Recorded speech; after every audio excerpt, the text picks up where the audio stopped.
Hey folks, my name is Dr. Amy Pearlman. I'm a board-certified urologist with expertise in sexual, hormonal, and genitourinary health, and I'm coming at you from Grapevine, Texas at the SMSNA meeting, and I have Dr. Lauren here with us today. Lauren, say hello to the crew.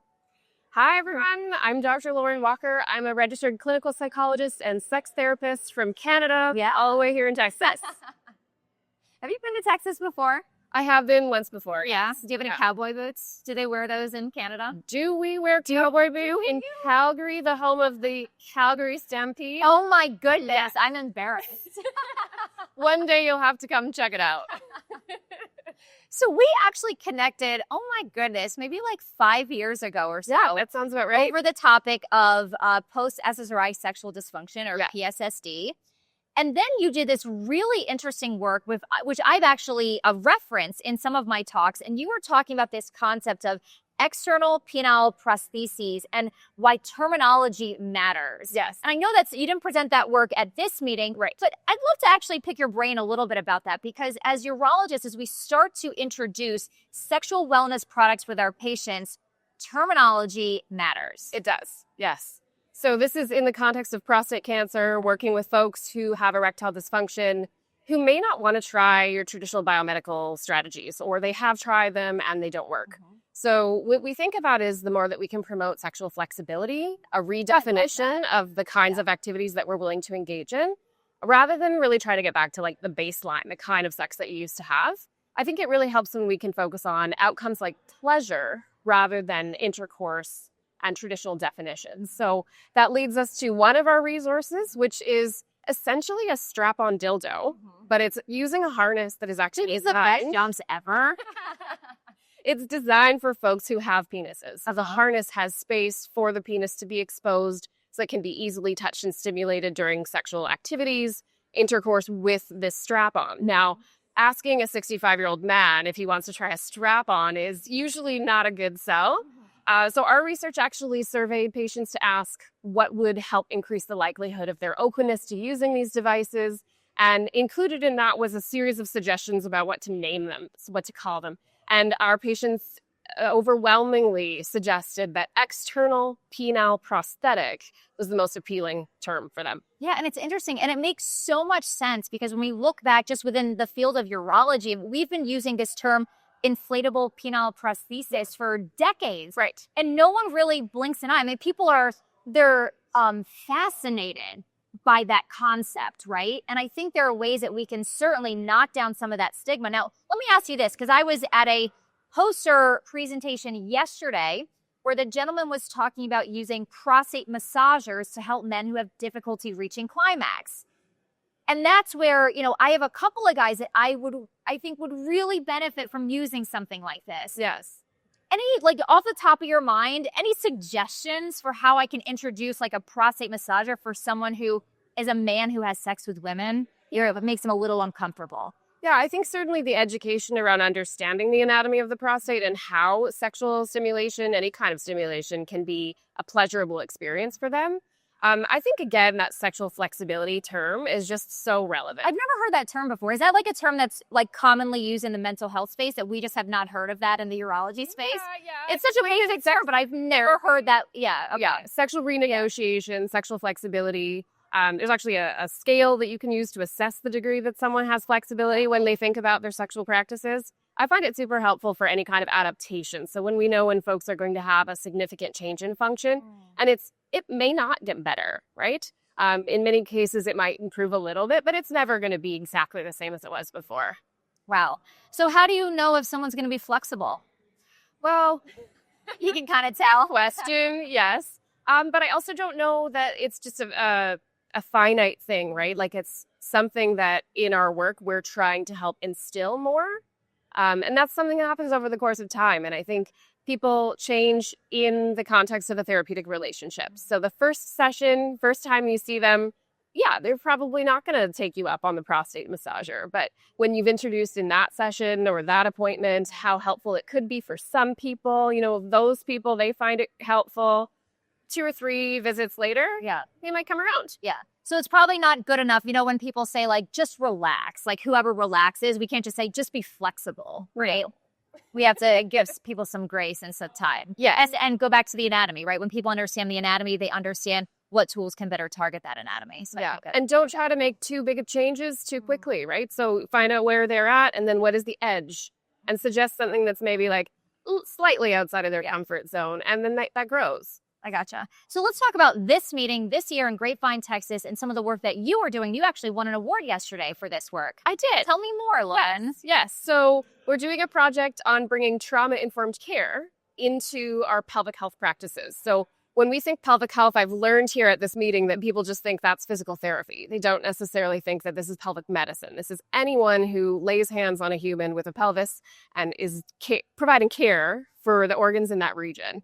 So what we're doing here is really taking what we know about how to provide more sensitive care that really honors patients' autonomy, really respects the mutuality and collaboration in the healthcare relationship, and how to bring that into really tangible, meaningful skills. So this isn't just soft skills. This isn't, that's your personality or you tend to be a caring and sensitive provider. This is like checklist items of how do you phrase something in a way that helps really instill more of that empowerment in the patient. I feel like when the concept of trauma-informed care comes up, we always think about pelvic exams for women. But this is not isolated to vulva owners. No, absolutely. And I don't think I've ever heard this discussion of trauma-informed care for men, and yet I've seen men who have been through sexual abuse. Yes. And I just, it's interesting. So in my office, I have a whole room of sex toys, and I started seeing women maybe about a year ago. And so my room of sex toys is also my room for seeing women. And so I give everyone a tour of my office when they come in. And I saw a woman who's recently, and she's actually like a therapist herself. And she had no interest in seeing me, but she had told her husband, okay, I promise you, I will see Dr. Pearlman, and he's a patient of mine. And so he kept her to her word. And so she finally, scheduled an appointment to see me. And I take her into this room and I sit down with her and I tell her like point blank, I know this is probably not the room for you. Could I have like dildos and it's a little in your face stuff like right by me. It is like so in your face, which for someone who's super excited about being there, it's like a really exciting room. Right. And she said, look, Amy, I've been to therapy. I've like put in my time. I'm okay. But what you have to remember is when people walk into your office, some of them are coming in with an incredible amount of baggage that you have no idea exists. You need another room. Yes. And so I created another room, and I have a lounge next door that has like a really nice reclining chair. I can bring another chair in. I can have them sort of like chill in the chair. There's no it's not aggressive. It's very calm. And I'm like, I need this option for my female and my male patients. Yes. And to give them the choice. Absolutely. But we don't learn that. No. We just say, hey, put your legs in stirrups, even that you're going to be facing the door, or just roll your bottoms down, and why don't you bend over and just put your, elbows on the table? Yeah. That's not trauma informed. No. Those are all great examples of what not to do. So what are maybe what are tips that we could implement starting Monday to help provide more of that trauma-informed care? I love that you thought about the physical environment in which patients are coming in. So one of the recommendations we have is, when possible, to put procedural tools out of sight, right? So they're not coming in, like even folks who have speculums laid out on the counter. I always cover up needles. Here. Yeah, I think I learned that in fellowship. People don't want to see needles. I cover it up with a drape. Many people do not want to see speculums either. So whatever kind of tools you might be using, if you can't, even just, put a paper towel over top or whatever it is that you're doing. So environment, I think that it's also really important to ask them, what are they expecting from today? They may not be ready for the digital rectal exam today, or they may want to have a conversation to get to know you a little bit before you do something so invasive. And you're right, this really isn't just about women's health. This is about anyone who may have some sensitivities or vulnerabilities. And really, who doesn't? Yeah. If we don't have vulnerabilities, we're probably lying to ourselves. So I just think recognizing that we don't know who has had trauma, whether they've had a sexual assault or abuse history, or they've had a medical procedure. They don't, sometimes we can tell, but often we can't.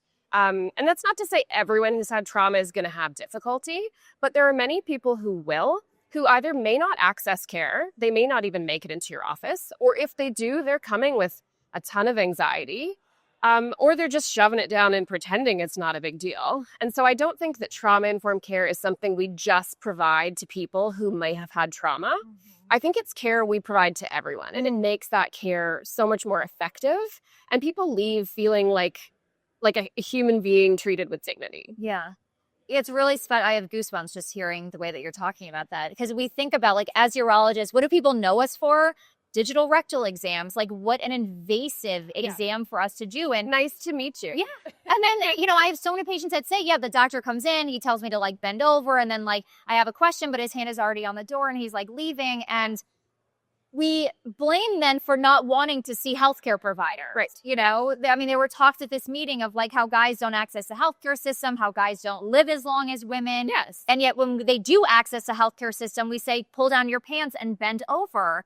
And I feel like I've been very intentional in my practice where, like, I don't do that many rectal exams, you know, or I will, you know, she's like, this last week, I was like, because the guy hasn't had a rectal exam in a while, a prostate exam. I was like, hey, do you mind if I do, he has a family history of prostate cancer. So I was like, do you mind if I do a prostate exam? He's like, I was like, no problem. Yeah. Not a problem. You know, I can always do it in the future if it's of interest. Otherwise, not an issue, you know, because I don't want my male patients to think that every time they go in to see their urologist, they have a digital rectal exam. We have to be more flexible. Like you said, there's sexual flexibility. There has to be flexibility in our ability to care for patients where every time they come in to see their urologist, we're not just being like, oh, I got to check that box, put my finger in. And so many, I think, of our colleagues are inflexible when we're asking our patients to be flexible. Yeah, it's like, this is the procedure, right? This is what we do. And, you know, I think it's interesting. We live in a time right now where precision medicine and individualized medicine is so important when it comes to cancer treatments.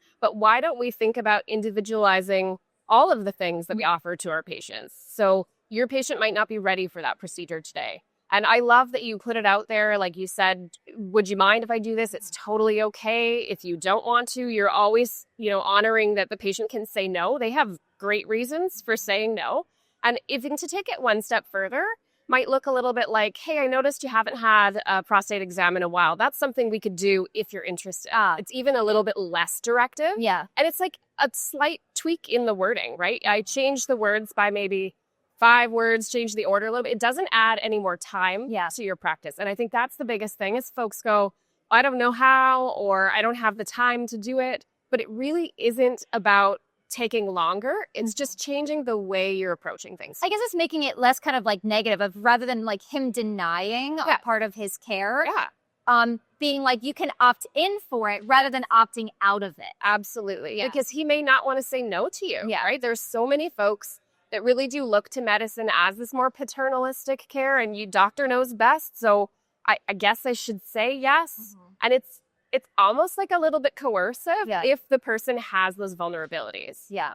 Okay, so folks, we need your help because Dr. Walker is currently conducting a study and she needs some more participants. We do, yes. So tell more about, you know, who could participate in this study and where they can find information on it. Absolutely. So this is a trauma-informed care study. We are looking for feedback from all healthcare providers who do any kind of care in the pelvis with any folks of any gender.